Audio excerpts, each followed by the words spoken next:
Tomorrow is my 60th birthday. And so I've been spending some time thinking about the words of Psalm 90, verse 12. So teach us to number our days, that we may get a heart of wisdom.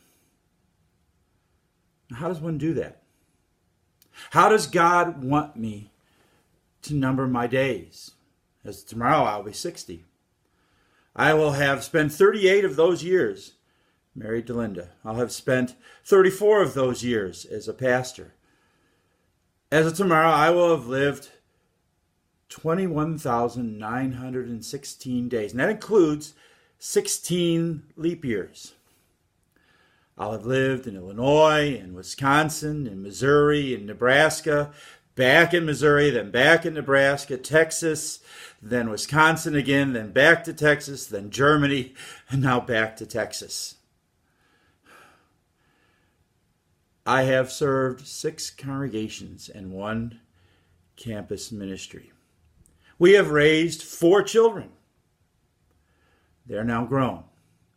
We have 6 grandchildren and a 7th on the way. Today is the last day of my 6th decade.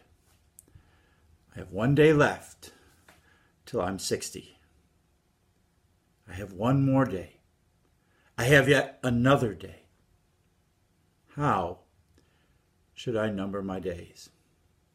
I think there are many different ways to answer that. One way would be to take life 1 day at a time. That, after all, is the way you're given your days.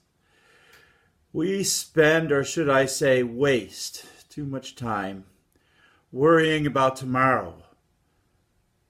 Not enough time living today. Jesus said it, therefore, do not be anxious about tomorrow, for tomorrow will be anxious for itself. Sufficient for the day is its own trouble. I love the way that reads in the NIV. Each day has enough trouble of its own. Worry is a big time waster. What good does it do?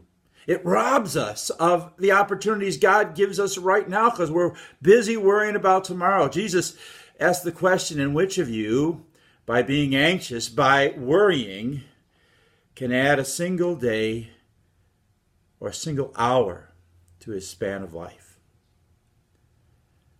Much better is to give your worries to the Lord and live the day he gives you. After all, we don't need to know what tomorrow holds. We only need to know that the God who loved us and gave his Son for us, he holds tomorrow. We can trust him.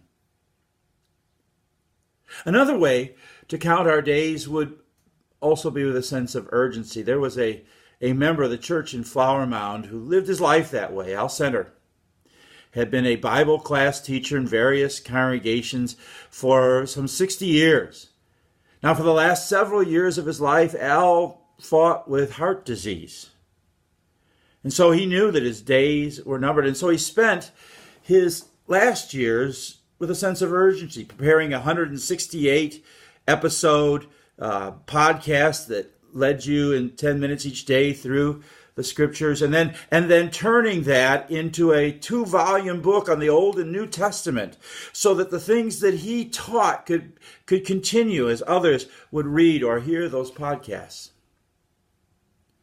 He had a sense of urgency about getting that finished. Could that be what St. Paul meant when he wrote to the Ephesians?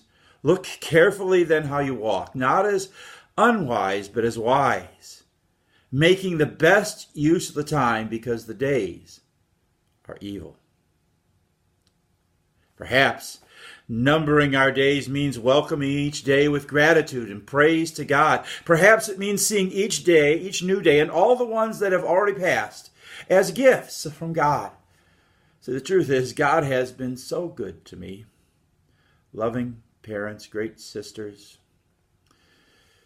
beautiful, loving wife, adult children who love, believe in, and serve Jesus. 2 wonderful daughters-in-law and 1 great son-in-law. 6 grandchildren. a seventh on the way. 6 churches that have all been a joy to serve, and then giving me 4 years of my dream ministry as a campus pastor. A lifetime of friends, many of whom I'm still have some contact with. The opportunity to serve in Germany, and the opportunity to travel the world. The great privilege of preaching and teaching about Jesus. As a pastor, the Lord has given me the privilege of being a part of every important moment in people's lives. I'm there from the moment they're born, and I'm there when we do their funeral and usher them into the kingdom of heaven.